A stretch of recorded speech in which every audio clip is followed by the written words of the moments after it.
Welcome to Telugu current affairs. ఈ రోజు మనం 3 నవంబర్ 2020 కి సంబంధించిన ఈనాడు ఎడిటోరియల్ అనాలిసిస్ చూస్తున్నాం. India's diamond necklace to counter China's string of pearls. China ముత్యాల సరంకి పోటీగా ఇండియా వజ్రాల హారం అనే టాపిక్ గురించి మనం మాట్లాడుకోబోతున్నాం. సో ఈ యొక్క వీడియోలో మనం రెండు అంశాల గురించి బ్రీఫ్ గా తెలుసుకోబోతున్నాం. ఒకటి చైనా యొక్క ముత్యాల సరం గురించి, రెండవది దానికి పోటీగా భారతదేశం యొక్క వజ్రాల హారం గురించి. సో ఈ రెండింటిని తెలుసుకునే కంటే ముందు చైనాకి సంబంధించి కొన్ని అంశాల గురించి మనం మాట్లాడుకుందాం. సో ప్రధానంగా చూస్తే ఈ రోజు చైనా దేశం ప్రపంచంలో ఒక అగ్రరాజ్యంగా వెలుగొందుతోంది. కారణం ఏంటంటే గత 30-40 సంవత్సరాలుగా వాళ్ళు తీసుకున్న కొన్ని నిర్ణయాలు, వాళ్ళు పడ్డ కష్టం అని చెప్తారు. సో ప్రధానంగా ఈ రోజు ఆర్థిక పరంగా తీసుకున్నా, సైనిక పరంగా తీసుకున్నా, లేదా ఏ రంగంలో తీసుకున్నా చైనా దేశం ఒక అగ్రరాజ్యంగా వెలుగొందుతోంది.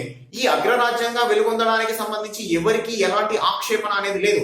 కానీ చైనా దేశం అగ్రరాజ్యంగా వెలుగొందుతూ తన పొరుగున ఉన్న అన్ని దేశాలపైన ఆక్రమణ వాదాన్ని ప్రదర్శిస్తోంది అని చెప్తారు.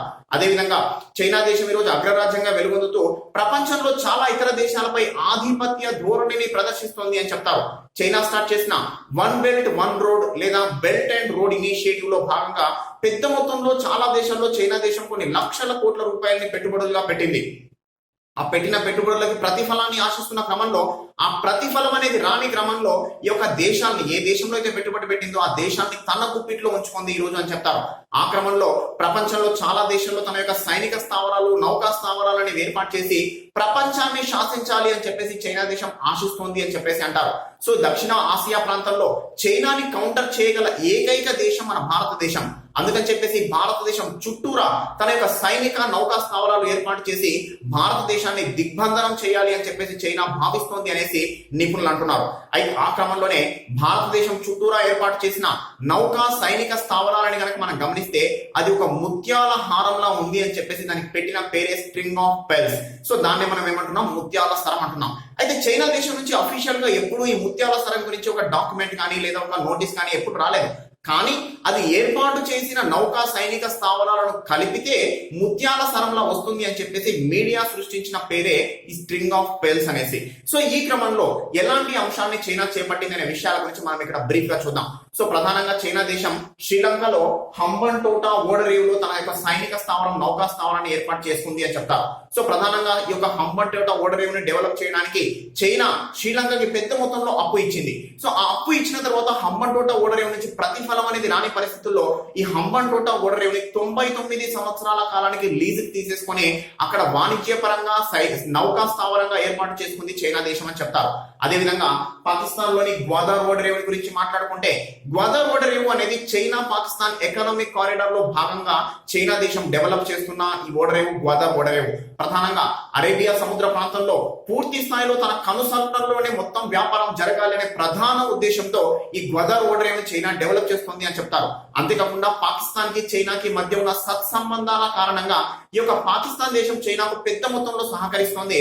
అంతేకాకుండా చైనా నుంచి పెద్ద మొత్తంలో యుద్ధ నౌకలు, సబ్మెరైన్లు అనేది తీసుకొచ్చేసి గ్వాదర్ ఓడరేవులో స్టోర్ చేసి పెట్టుకోవాలి అని చెప్పేసి చైనా చూస్తోంది అని చెప్తున్నారు. తద్వారా ఆ యొక్క వ్యాపారం మొత్తం, ఈ యొక్క అరేబియా ప్రాంతం నుంచి జరిగే వ్యాపారం మొత్తం తన కనుసన్నల్లో ఉండాలి అని చెప్పేసి చైనా ప్రయత్నిస్తోంది అని చెప్తారు.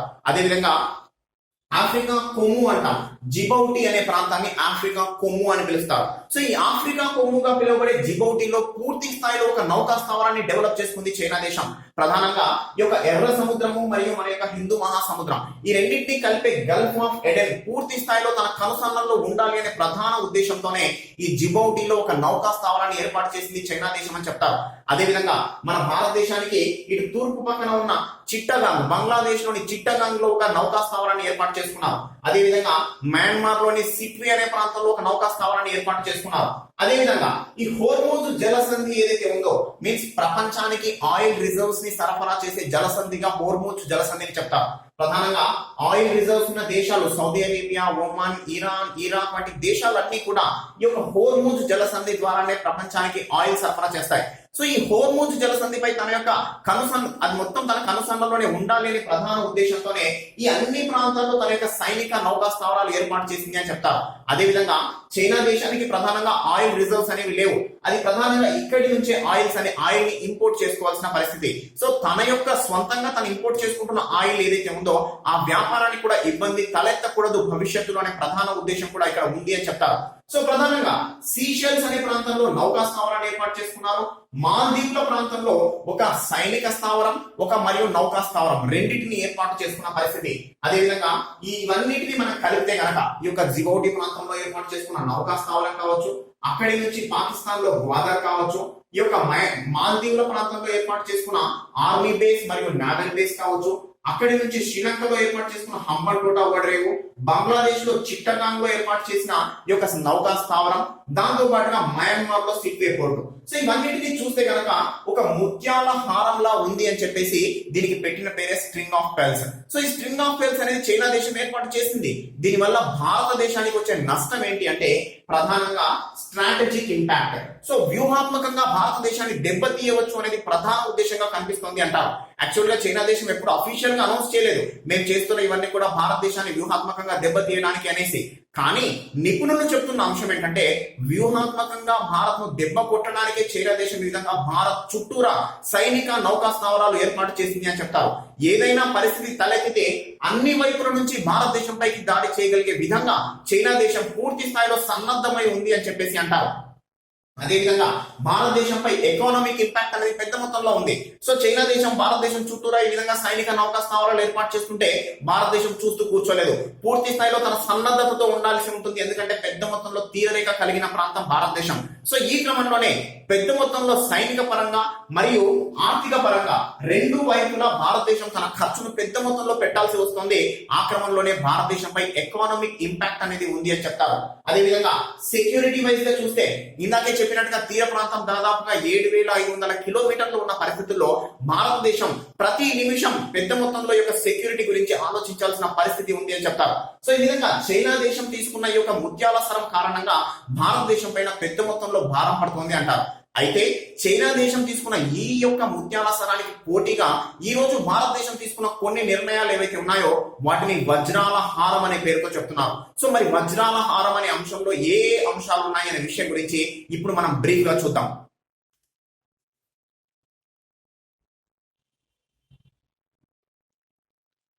సో ఈ చైనా యొక్క స్ట్రింగ్ ఆఫ్ పెర్ల్స్ లేదా ముత్యాల సరాన్ని కౌంటర్ చేయడానికి భారతదేశం ఏర్పాటు చేస్తున్న వజ్రాల హారం లేదా డైమండ్ నెక్లెస్ గురించి ఇప్పుడు మనం మాట్లాడుకుంటే ప్రధానంగా చైనా దేశం ఏ విధంగా అయితే భారతదేశం చుట్టూరా సైనిక నౌకా స్థావరాలు ఏర్పాటు చేసి భారతదేశాన్ని దిగ్బంధనం చేయాలని ప్రయత్నం చేస్తోందో దానికి ప్రతిగా భారతదేశం చేస్తున్న వివిధ ఒప్పందాలు కావచ్చు, భారతదేశం ఏర్పాటు చేసుకుంటున్న సైనిక నౌకా స్థావరాలని ఈ రోజు వజ్రాల హారం అనే పేరుతో పిలుస్తున్నారు. సో ఏ ప్రాంతాల్లో భారతదేశం ఇలాంటి చర్యలు చేపట్టింది అనే విషయాల గురించి మనం ఇప్పుడు బ్రీఫ్ గా చూద్దాం. సో ప్రధానంగా చైనా దేశం ప్రధానంగా ఎందుకొరకు ఇవన్నీ చేసింది అని చెప్పుకుంటోంది అంటే ప్రధానంగా తన యొక్క ఆయిల్ ఇంపోర్ట్స్ ఏవైతే ఉన్నాయో దానికి ఇబ్బంది తలెత్తకుండా ఉండాలి అనే ప్రధాన ఉద్దేశంతోనే ఇవన్నీ ఏర్పాటు చేసుకున్నామని చెప్పేసి చైనా దేశం చెప్తోంది. అయితే ఇందులో భాగంగా భారతదేశానికి ఏ ఇబ్బంది తలెత్తకుండా ఉండాలంటే ప్రధానమైన అంశం ఈ మలక్కా జలసంధి. సో ప్రధానంగా ఇండోనేషియా మరియు ఈ సింగపూర్ ప్రాంతాల మధ్యలో ఉండే ఈ ప్రాంతాన్ని మలక్కా జలసంధి అంటాం. సో ఈ మలక్కా జలసంధి ప్రాంతంలో భారతదేశం 2 నౌకా స్థావరాలు ఏర్పాటు చేసింది అని చెప్తున్నారు. సో అయితే భారతదేశం ఇందులో పూర్తి స్థాయిగా నౌకా స్థావరాలు ఏర్పాటు చేయలేదు. 2018 సంవత్సరంలో సింగపూర్ దేశంతో ఒప్పందం చేసుకునే చాంగి అనే ఓడరేవులో మన భారతదేశానికి చెందిన నావల్ బేస్ ఏర్పాటు చేసుకోవడానికి ఒప్పందం కుదిరి భారతదేశం అక్కడ ఒక నావల్ బేస్ ఏర్పాటు చేసింది. ఏదైనా పరిస్థితి తలెత్తితే పూర్తి స్థాయిలో ఈ మలక్కా జలసంధి ప్రాంతంలో భారతదేశం ఆధిక్యం ప్రదర్శించే అవకాశం ఉంది అని చెప్తున్నారు. దీనివల్ల అంతేకాకుండా ఈ మలక్కా జలసంధి యొక్క ఎంట్రన్స్ పాయింట్ ఇండోనేషియాకి చెందిన సబంగ్ అనే పోర్ట్ ని ఏర్పాటు చేశారు. సో ఈ యొక్క మలక్కా జలసంధిలో భారతదేశానికి ఇటు సింగపూర్ కి చెందిన చాంగి ఓడరేవు ఉంది. అదే విధంగా ఇండోనేషియాతో చేసుకున్న ఒప్పందం కారణంగా సబంగ్ అనే ఓడరేవులో కూడా భారతదేశం నౌకా స్థావరం ఏర్పాటు చేసుకోవడానికి అవకాశం కలిగింది అంటున్నారు. సో ప్రధానంగా దీనివల్ల మలక్కా జలసంధి అనేది భారతదేశం పూర్తి స్థాయిలో తన కనుసన్నల్లో ఉంచుకోగలుగుతుంది, అక్కడ జరిగే పూర్తి స్థాయి వ్యాపారానికి సంబంధించి అని చెప్తున్నారు. అదేవిధంగా పాకిస్తాన్ ఏ విధంగా అయితే అరేబియా సముద్రంలో తన యొక్క పూర్తి స్థాయిలో తన యొక్క ఆధిక్యం ప్రదర్శించడానికి ఈ యొక్క గ్వాదర్ ఓడరేవును పాకిస్తాన్ లో ఏర్పాటు చేసిందో దానికి పోటీగా భారతదేశం ఏర్పాటు చేస్తున్న ఓడరేవు ఏంటంటే చాబహార్ ఓడరేవు. సో ఈ చాబహార్ ఓడరేవు అనేది ఇరాన్ లో ఏర్పాటు చేయబడుతుంది. ఇరాన్ పాకిస్తాన్ బార్డర్ లో ఉంటుంది ఈ యొక్క చాబహార్ ఓడరేవు. ప్రధానంగా భారతదేశం ఆఫ్ఘనిస్తాన్ కి ఈ యొక్క చాబహార్ ఓడరేవు నుంచి ఆఫ్ఘనిస్తాన్ కి ఎగుమతులు దిగుమతుల గురించి భారతదేశం ఏర్పాటు చేస్తున్న ఓడరేవి చాబహార్ ఓడరేవు. ప్రధానంగా ఏంటంటే ఆఫ్ఘనిస్తాన్ కి ఇండియాకి డైరెక్ట్ గా బార్డర్ అనేది షేరింగ్ లేదు. ఎందుకంటే పాకిస్తాన్ ఆక్యుపైడ్ కాశ్మీర్ ఆ ప్రాంతంలో ఇండియా ఆఫ్ఘనిస్తాన్ బార్డర్ ఉండేది.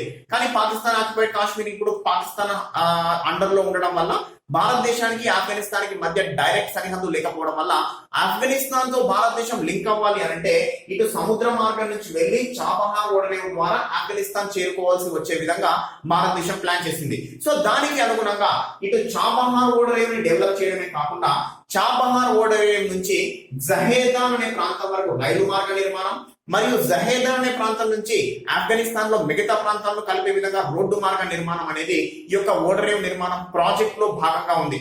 సో ఈ క్రమంలో ఈ రైలు మార్గ నిర్మాణం కానీ ఈ యొక్క రోడ్డు మార్గ నిర్మాణం కానీ పూర్తి స్థాయిలో పాకిస్తాన్ ని కవర్ చేసే విధంగా ఉంటుంది అని చెప్పేసి అంటారు. సో దీనివల్ల భారతదేశానికి సంబంధించి ఎలాంటి ఇబ్బంది పరిస్థితులు తలెత్తినా పూర్తి స్థాయిలో ఆధిక్యం ప్రదర్శించడానికి అవకాశం ఏర్పడుతుంది అంటారు. అయితే యాక్చువల్ గా ఈ యొక్క ఇరాన్ తో చేసుకున్న చాబహార్ ఓడరేవు ఒప్పందంలో భాగంగా భారతదేశం ఎలాంటి నావల్ బేస్ ఏర్పాటు చేయడానికి అవకాశం అనేది లేదు. కానీ భారతదేశం ఈ చాబహార్ ఓడరేవు ద్వారా గ్వాదర్ ఓడరేవు కానీ అరేబియా సముద్రంలో కానీ ఎలాంటి చర్యలు జరుగుతున్నాయనే విషయంపై మాత్రం పూర్తి స్థాయిలో క్లారిటీ ఉండగలిగే అవకాశం ఉంది అని చెప్పేసి అంటున్నారు. అదేవిధంగా భారతదేశానికి సంబంధించి ఇంకొక అంశం చూస్తే జిబౌటి ఓడరేవు అని చెప్పాం. ఈ యొక్క గల్ఫ్ ఆఫ్ ఎడెన్ అనే ప్రాంతంలో ఈ యొక్క ఎర్ర సముద్రాన్ని మరియు హిందూ మహాసముద్రాన్ని కలిపే గల్ఫ్ ఆఫ్ ఎడెన్ అనే ప్రాంతంలో చైనా దేశం జిబౌటి అనే ప్రాంతంలో ఓడరేవును ఏర్పాటు చేసింది ఆఫ్రికా కొమ్ము ప్రాంతంలో అని చెప్పాం. సో ఈ యొక్క జిబౌటి ఓడరేవు నుంచి ఈ యొక్క చైనా దేశానికి ఇవన్నీ ప్రాంతాలు కూడా తన వ్యూ పాయింట్ లో ఉన్న పరిస్థితి. సో అలాంటి పరిస్థితుల్లో భారతదేశం కూడా జిబౌటిలో తన కాలు మోపాలి అనే ప్రధాన ఉద్దేశంతో ఫ్రాన్స్ దేశంతో ఒప్పందం చేసుకుంది. ఫ్రాన్స్ దేశానికి పూర్తి స్థాయి నౌకా స్థావరం అనేది ఉంది జిబౌటి ప్రాంతంలో. సో ఈ క్రమంలో ఫ్రాన్స్ దేశంతో చేసుకున్న ఒప్పందం కారణంగా భారతదేశం తన యొక్క యుద్ధ నౌకల్ని కానీ తన యొక్క నౌకా దళానికి సంబంధించిన అంశాన్ని కానీ ఈ జిబౌటి ప్రాంతంలో నిలుపుకునే అవకాశం ఈ రోజు కలిగింది అని చెప్తున్నారు. ప్రధానంగా ఫ్రాన్స్ దేశంతో చేసుకున్న ఒప్పందం కారణంగా. అదేవిధంగా ఒమన్ దేశంతో చేసుకున్న ఒప్పందం కారణంగా ఒమన్ ప్రాంతంలోని అల్ దుఖ్మ అనే పోర్ట్ ని ఈ రోజు భారతదేశం ఆ పోర్ట్ లో భారతదేశానికి సంబంధించిన నౌకా స్థావరమనిగా మారబోతోంది అని చెప్పేసి అంటున్నారు. సో ఈ విధంగా ఫ్రాన్స్ తో చేసుకున్న ఒప్పందం కారణంగా జిబౌటిలో, ఒమన్ తో చేసుకున్న ఒప్పందం కారణంగా అల్ దుఖ్మ అనే ప్రాంతంలో, ఇరాన్ తో చేసుకున్న ఒప్పందం కారణంగా చాబహార్ ఓడరేవు. సో ఈ మూడు ప్రధానంగా అరేబియా సముద్రంలో భారతదేశానికి పెద్ద మొత్తంలో స్టాండ్ అవుట్ పాయింట్స్ గా నిలవబోతున్నాయి అని చెప్తారు. సో ప్రధానంగా ఏంటంటే భారతదేశం కూడా పెద్ద మొత్తంలో ఆయిల్ ని ఇంపోర్ట్ చేసుకోవాల్సిన పరిస్థితి.